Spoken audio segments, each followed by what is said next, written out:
እንዴት ነው ግጭትን መቆጣጠር የምንችለው ነው? መጽሐፍ ቅዱስ እንኳን ተቆጡ ይላል። ነገር ግን በቁጣችሁ ውስጥ ፀሐይ አይወጣም። ለምን? መቆጣት ተፈጥሯዊ ነው። ብዙ ጊዜ ግጭቶች ጥፋትን ብቻ ይዞ አይመጡም። ከግጭት በኋላ የሚመጡ ጥሩ የሆኑ ነገሮች ደግሞ አሉ። ግጭቱ ከተፈጠረ በኋላ ከዚያ ግጭት የሚወለዱ መልካም ነገሮችም እንዳሉ ማሰብ አስፈላጊ ነው። ለምን? ህይወት ትምህርት ቤት ናት። ትዳርም ትምህርት ቤት ነው። ስለዚህ በትዳር ውስጥ ሰዎች ፐርፌክት ሆኖ የሚጋቡ ሰዎች የሉ። ትምህርት ቤት የምንማርበት፣ ትዳር የምንማርበት፣ የምንመካከርበት፣ የምናድግበት፣ ለትልቅ እድሜ የምንበቃበት ተቋም ነው።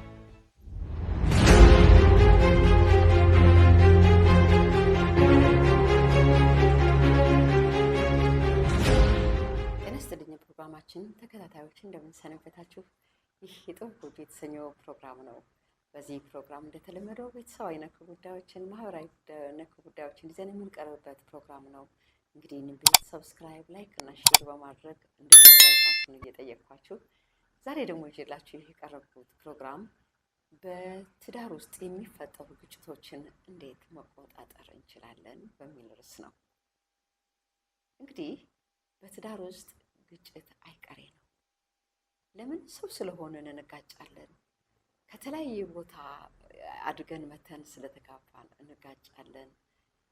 ወንድና ሴት ስለሆንን የአስተሳሰብም በተለያየ መንገድ ልዩነት ስላለን እንጋጫለን እና በተለያዩ ምክንያቶች ግጭት ተፈጥሯዊ ነው፣ የማይቀር ነገር ነው።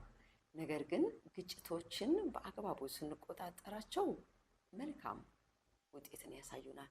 ነገር ግን ግጭት ከኛ ቁጥጥር ውጭ ሆኖ ደግሞ ሲወጣ ጥፋትን ሊያስከትል ይችላል። ስለዚህ እንዴት ነው ግጭትን መቆጣጠር የምንችለው ነው? መጽሐፍ ቅዱስ እንኳን ተቆጡ ይላል። ነገር ግን በቁጣችሁ ውስጥ ፀሐይ አይወጣም። ለምን? መቆጣት ተፈጥሯዊ ነው። ብዙ ጊዜ ግጭቶች ጥፋትን ብቻ ይዞ አይመጡም። ከግጭት በኋላ የሚመጡ ጥሩ የሆኑ ነገሮች ደግሞ አሉ። ግጭቱ ከተፈጠረ በኋላ ከዚያ ግጭት የሚወለዱ መልካም ነገሮችም እንዳሉ ማሰብ አስፈላጊ ነው። ለምን? ህይወት ትምህርት ቤት ናት። ትዳርም ትምህርት ቤት ነው። ስለዚህ በትዳር ውስጥ ሰዎች ፐርፌክት ሆኖ የሚጋቡ ሰዎች የሉ። ትምህርት ቤት የምንማርበት፣ ትዳር የምንማርበት፣ የምንመካከርበት፣ የምናድግበት፣ ለትልቅ እድሜ የምንበቃበት ተቋም ነው እንጂ ዝም ብለን ያለ ግጭት ምንም ሳንነካካ የምንኖርበት ቤት ነው ብላችሁ ካሰባችሁ ስህተት ነው። ነገር ግን ሁል ጊዜ በትዳሬ ውስጥ ግጭት ቢፈጠር ምን አደርጋለሁ ብላችሁ አስቡ። እንግዲህ ትዳር ውስጥ ግጭት ሲፈጠር ግጭቱን ኮንትሮል ለማድረግ ደግሞ እኛ የምንጠቀምባቸው ዋና ዋና ነጥቦች አሉት።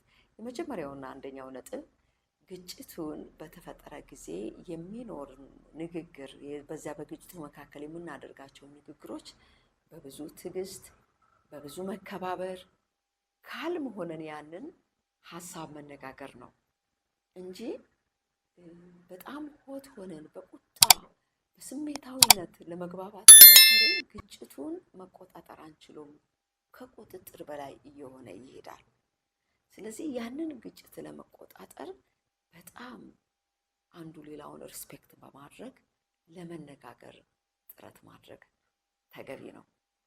እንግዲህ በዚህ ግጭት ውስጥ እንዳነሳ ነው በጣም በመረጋጋት በመከባበር ካል እንደገና ስለ ጉዳዩ ነው መነጋገር ያለብን። ያንን ግጭት የፈጠረውን ጉዳይ ላይ አተኩረን ለመነጋገር መወሰን ነው እንጂ አንዳችን ሌላችን ላይ አይደለም።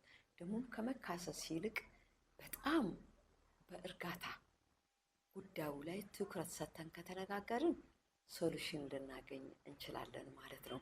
ስለዚህ በትዳር ውስጥ የሚፈጠሩ ግጭቶች መቆጣጠር እንችላለን፣ ከቁጥጥር ውጭ አይሆኑም። ሌላው ሁለተኛው ደግሞ በጣም ለመስማት ራሳችንን ቅርብ ማድረግ፣ ለመስማት ፈጣኖች መሆንን መለማመድ። አብዛኛውን ጊዜ በአስተዳደግም ከልምድ ማነስም ከተለያዩ መንገዶች ብዙዎቻችን እንናገራለን እንጂ አንሰማም። ብዙ ደግሞ ስንናገር ሶሉሽን የለውም። የሚሰማ ሰው ግን ነገሩን ያሰላስላል፣ ይረዳል።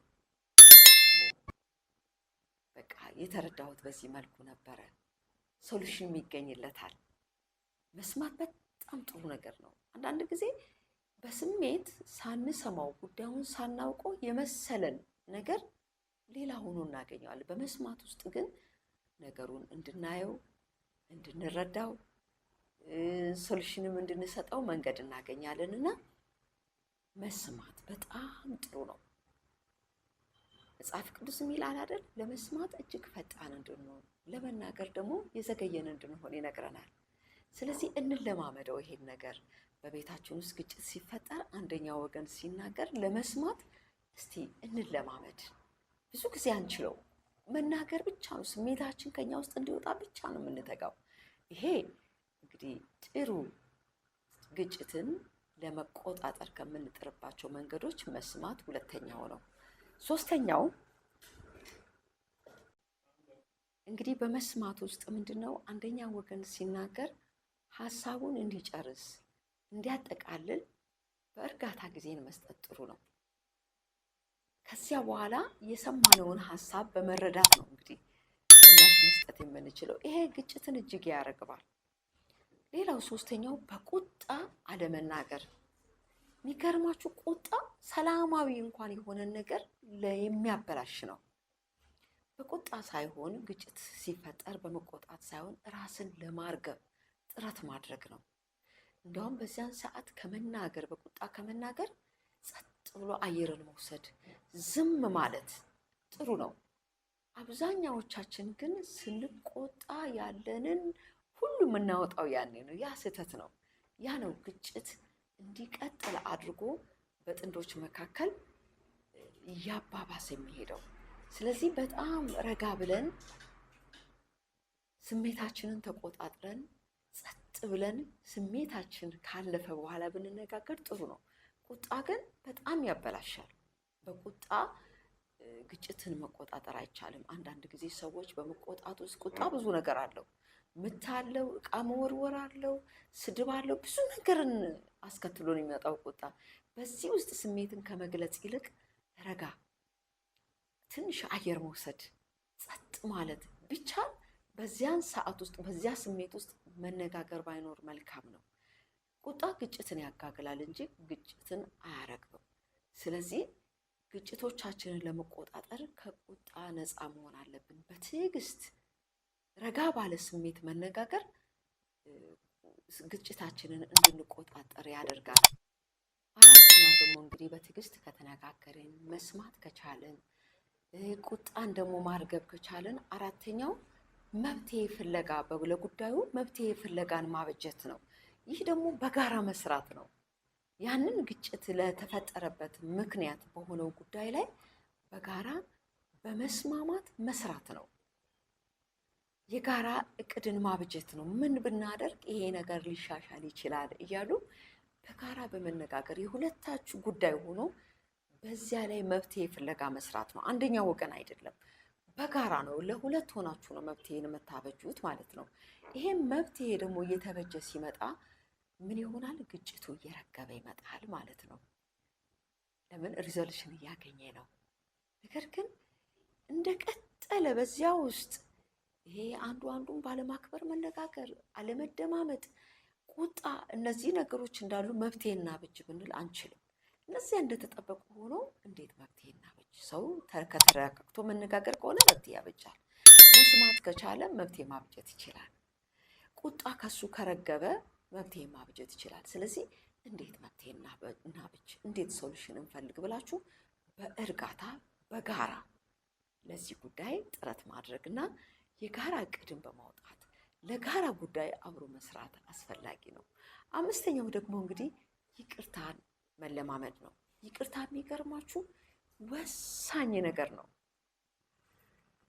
በትዳር ውስጥ ይቅርታ ማድረግ ወይም እርስ በርስ ይቅርታ ማድረግ የሚቻቻሉ ባልና ሚስቶች እነዚህ እጅግ ደስተኛ ቤተሰቦች ናቸው ትላለች አንዲት ጸሐፊ። እርስ በርስ ይቅርታ መደራረግ የሚችሉ ጥንዶች ዘላቂ ሕይወት ያላቸው ናቸው። በትዳር ውስጥ ይቅርታ እጅግ አስፈላጊ ነው። ግጭትም ከተፈጠረ በኋላ ይቅርታ ያንን ግጭት ያረግበዋል፣ ይቆጣጠረዋል። ለግጭቱ መንስኤ የሆነውን ጉዳይ ለይቶ በማወቅ አንደኛው ሌላውን ወገን ያሳዘነውን እርስ በርስ ነው ይቅርታ፣ አልተረዳሁም፣ እንደዚህ መሆኑን አላወቅኩም፣ እኔ የመሰለኝ ይሄ ነው ብሎ ይቅርታ መጠያየቅ በእውነት ለነገሩ ሶሉሽን ያመጣል፣ ግጭቱ በቁጥጥር ውስጥ ዋለ ማለት ነው። አብዛኛውን ጊዜ ግን እልህኛ መሆን፣ ይቅርታ አለማለት፣ ያለፈንም ነገር አያይዞ አምጥቶ በዚህ ውስጥ መነጋገር ወይም የበደለው ሰው ደግሞ ይቅርታ አለመጠየቅ፣ እነዚህ እጅግ በጣም ከባድ ናቸው። እጅግ በትዳር ውስጥ ግጭትን ከሚያባብሱ ነገሮች ይቅርታ አለማለት ነው። ይበድላሉ፣ ይቅርታ አይሉም። ደግሞ በደል ይሰራል፣ ይጠራቀማል። በይቅርታ ያልተቋጨ ህይወት ሁሌ በሩ ክፍት ነው፣ አልታሰረም፣ አልተዘጋም በሩ። ይቅርታ ይዘጋል። የሚገርማችሁ ሁሉ ነገር ግን ይቅርታ የማይበል በድሎ ይቅርታ የማይል አሳዝኖ ይቅርታ የማይል እለት ዕለት ህመምን እየጨመረ የሚሄድ ያ ግጭት እጅግ እንዲባባስ ያደርጋል። ነገር ግን ይቅርታ በዛ ቤት ውስጥ ካለ ነገሮች በይቅርታ የሚሸፈኑ ከሆነ ግጭቶች ምን ይሆናሉ? ይረግባሉ ማለት ነው። እንግዲህ ይቅርታ ከአንዱ ወደ ሌላው የሚጋባ ጸጋ ነው። በተለይ አንደኛው ወገን በጣም ይቅርታ የማለት ልምምድ ካለው አብሮት ያለው ሰው ምን ይሆናል? ይቅርታ ማለትን እየለመደ ይመጣል ማለት ነው። ስለዚህ ይቅርታ ከእግዚአብሔርም ዘንድ ሰው እንዲስማማ ያደርጋል፣ ሰውም ከሰው ጋር እንዲስማማ ያደርጋል። በእርግጥ በደጋግማችሁ የምትበድሉ ይቅርታ የማትሉ በበደል ላይ በደልን የምትጨምሩ እናንተ በይቅርታ ነገራችሁን ክደኑ። አንደኛው ወገን ማልቀሱና ማዘኑ ለእናንተ መልካም አይሆንም። ህይወታችሁን ያዛባባችኋል፣ ነገሮቻችሁን ያበላሽባችኋል። በደል መጥፎ ነው። ሰውን መበደል እጅግ መጥፎ ነው። ብዙ ጊዜ ሰዎችን በመበደል የሚደሰቱ ሰዎች አሉ እንጂ ሰዎችን ይቅርታ ማለት መዋረድ። ደግሞም ሌላው በይቅርታ ነገርን ከከደኑ በኋላ ኔክስት ሌላ ርዕስ ይዞ ደግሞ በደል መጀመር፣ ይህም ስህተት ነው። ሰው ይቅርታ ብሎ ነገርን ከከደነ ማቆም ነው እንጂ ለሌላ በደል ለመዘጋጀት አዲስ በደልን ለማዘጋጀት የቀድሞውን በይቅርታ ከድኖ ለአዲስ በደል መዘጋጀት ስህተት ነው። ስለዚህ ይቅርታ ግን የዕለት ዕለት ሂደት ነው። ይቅርታን የሚለማመድ ሰው ሲጀምር ብዙ ጊዜ ለበደልም ዝግጁ አይደለም፣ ሰውን ለመበደልም አይራመድም። አንዳንድ ጊዜ አንዳንድ ሰዎች ወይ ሲታመሙ ነው ሰውን ይቅርታ የሚሉት፣ የሆነ ነገራቸው ሲያዝባቸው ይቅርታ ይጠይቃሉ። ይቅርታ ግን እንደሱ ባይሆን ዕለት ዕለት ብንጠይቅ ራሳችንን ይቅርታ ደግሞ ሰዎቹ ሲያዩም አይደለም። አንዳንዴ ሰዎች ተሳስተው አባት ሆይ የሚያደርጉትን አያውቁምና ይቅር በላቸው ብለን የምናልፋቸውም ጉዳዮች ሊኖሩን ይገባል። በዚህ ውስጥ ምን ግጭት በቁጥጥር ውስጥ ይውላል። አንዳንድ ጊዜ አንዱ ወገን ሳያውቅ እኮ አንደኛው ወገን ይቅርታ አድርጎ በቁጥጥር ውስጥ የዋሉ ግጭቶች ብዛት በጣም ብዙዎች ናቸው። ኢቭን እንደበደለና ችግር እንደፈጠረ ራሱ ሳያውቅ ሌላኛው ወገን ግን ይቅርታ እየጠየቀ ከአምላኩ እያስተባበረው። ሌላው እንግዲህ ስድስተኛው እነዚህ ሁሉ ነገሮች ተደርገው ቁጥጥር ውስጥ መዋል ካልቻለ እገዛ መፈለግ ነው። እገዛ ከየት ነው የሚፈለገው? ዛሬ ላይ ዘመኑ ጥሩ ነው። የጋብቻ አማካሪዎች አሉ፣ የሃይማኖት አባቶች አሉ፣ ጥሩ የህይወት ልምድ ያላቸው ሰዎች አሉ። ወደ እነሱ ዘንድ በመሄድ ይህንን ግጭት ለመቆጣጠር እገዛ መፈለግ ነው።